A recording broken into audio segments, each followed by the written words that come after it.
what role the NGOs can play in the space of urban sanitation.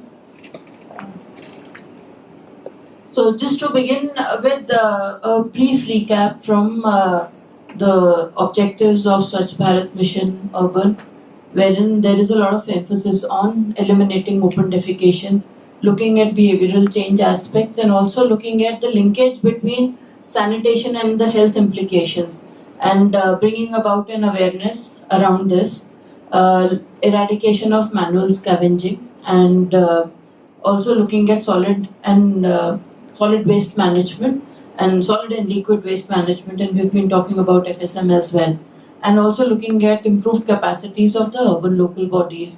So I just wanted to set the context against the key objectives which have been laid out in the urban mission.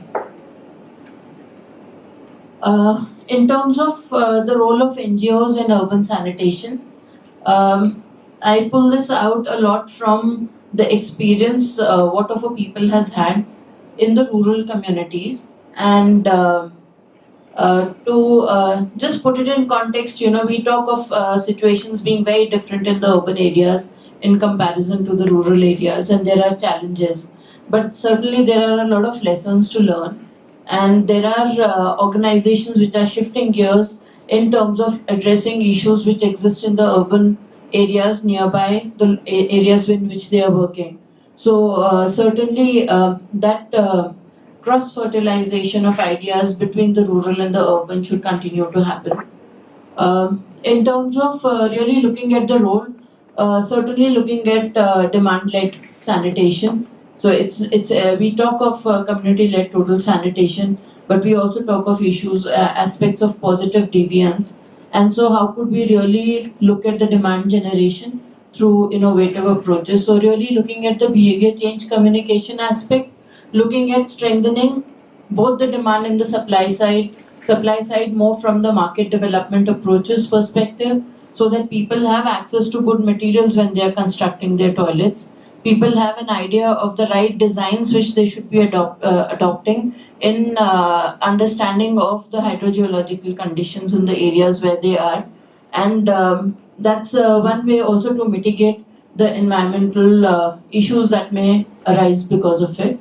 And also, lastly, we obviously cannot forget the institutions. So there has been a lot of emphasis on school wash, and there has been construction of school toilets.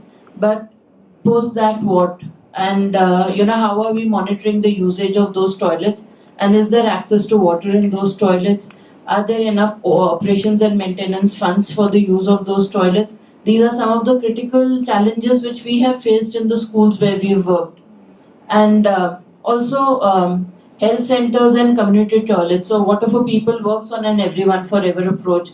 We look at communities and institutions both having access to water and sanitation, and in a manner that they don't need organizations like us to be there for them for generations to come. Public health, the health centers and the community toilets, especially in areas which are informal slum areas, are an important facility to be provided. Looking at, as I said, looking at the market development approaches, of course, linking up the communities to the incentives, and but also allowing them to have better goods and services which are required for construction of toilets, a better menu option available to them. Looking at business models for safe resource recovery and use. So looking at sanitation from a value chain perspective, very simply stated, in terms of how do you look at value in the solid waste which we produce every day in our own households, and how do we look at the liquid waste management, and how do we convert wastewater into some form of productive use, and likewise for fecal sludge. I mean, these are again aspects which have a different level of behavior change associated with them. So behavior change is not just about using a toilet, washing hands, and the conventional, but moving communities to understand these higher levels of aspects is again an area that NGOs could really play an important role in. And then, of course, creating an enabling environment in terms of being able to innovate. So we know that, I mean, we all, many a times when we're talking, we say, a particular state, of course, it represents a country in any other part of the world. And we know the kind of diversities which exist. So, what kind of innovations and enterprise models could we look at? And how could we link up sanitation to jobs? How could we link it up to employment opportunities? How could we also link it up to looking at requirements for people with special needs, the dignity of women we've been talking about in our earlier sessions as well, and how could we really influence the policies and programs more towards being able to demonstrate and being able to take it up to scale. So that's a space where NGOs with their limited funds can play an important role. So just I'm picking up a few examples from the work which we have done, and we think it's worth sharing for being able to look at urban contexts as well.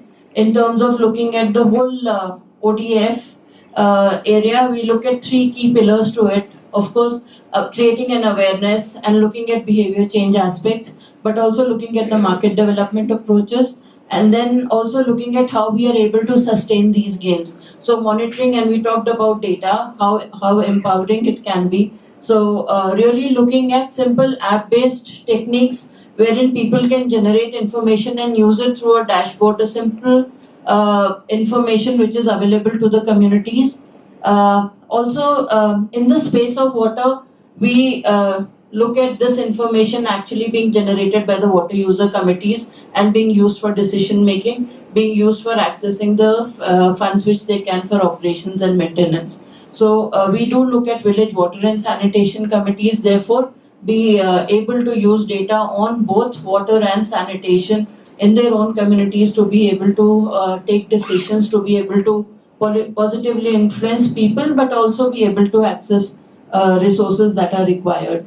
The market development approaches, I did talk about, enterprises. So it's really bringing the private sector and the social development needs on a similar platform, and more conscientious way of doing business by being able to provide communities the right kind of materials at the right prices. Looking at vehicles like the farmer producer organizations and the self-help groups, and linking financial support through microfinance institutions. So Shiver, one of the districts where we work in Bihar, was a credit negative zone. And now we have a microfinance institution which provides for loans for sanitation, which at least a few years back was really a challenging task. Next slide, please. So these are some of the pictures from our activities where we have frontline team members. So really, also a lot of community ownership in the work that we do. The triggering activities, more from positive deviance, looking at, inspire, activate, and sustain, we call it mass mobilization, using media and other techniques for very focused interventions with a range of stakeholders. Next slide, please. These are again, the local enterprises or the point of purchase as we call them, with whom we have worked in terms of looking at good quality ring manufacturing, looking at capacity building of these the masons to be able to do good quality construction in their own rural communities, having linkages with material supplies.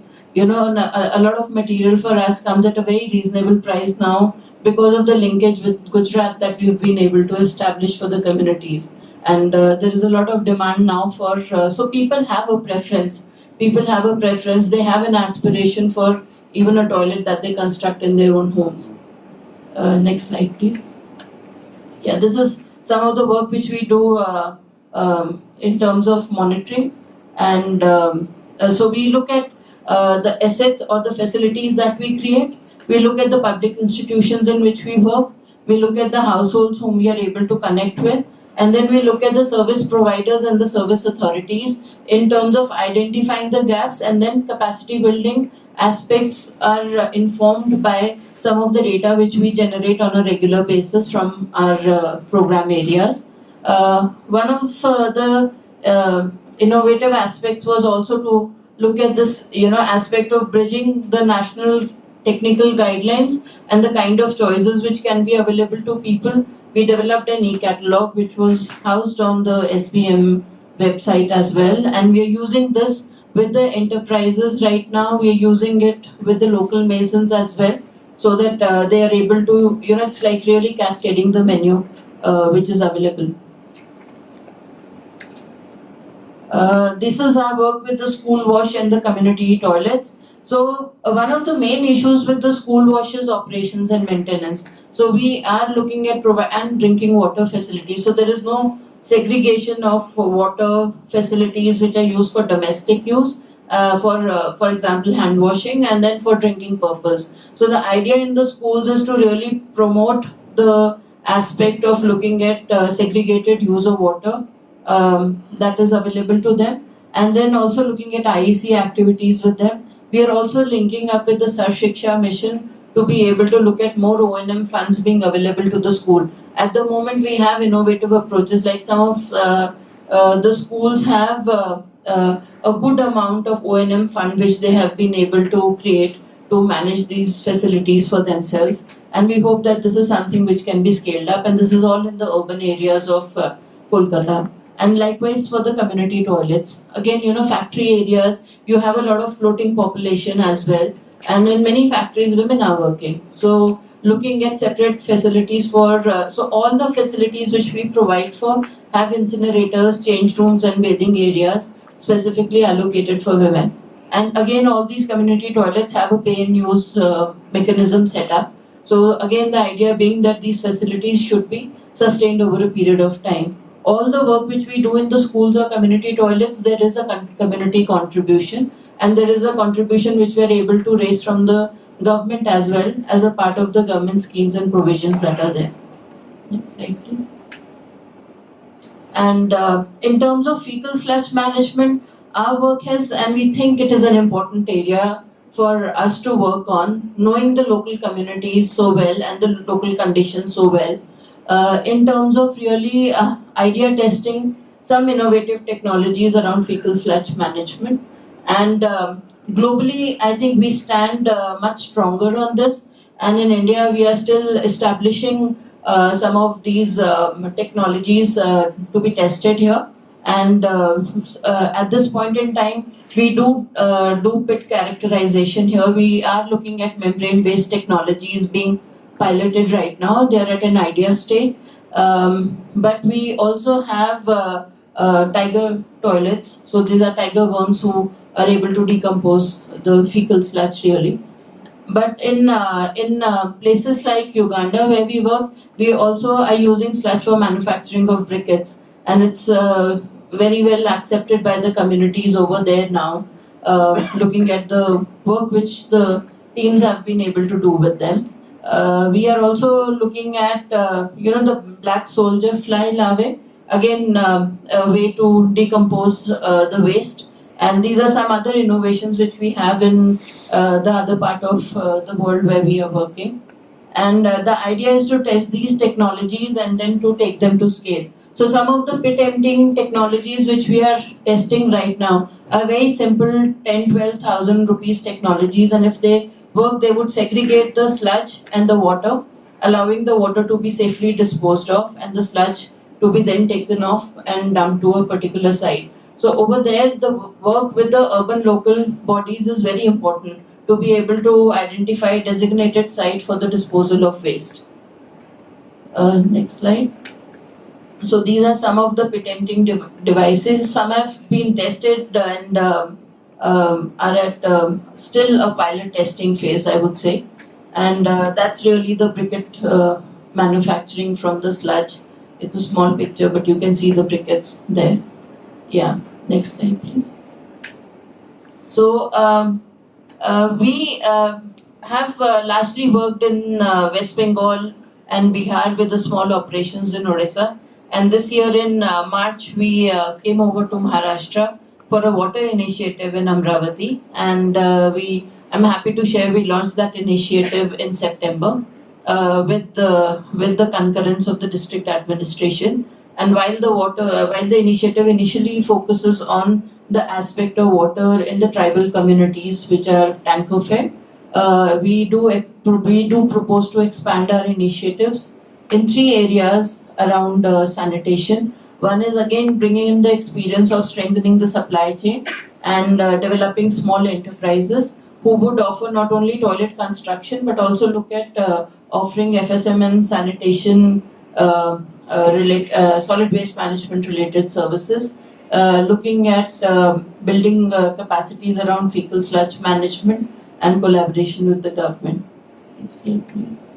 So that's a bit about water for people and our Everyone Forever approach, the program areas where we work in, and a bit about our sanitation approach is that we are looking at services which are commercially viable and are more market-driven approaches that they can sustain themselves forever.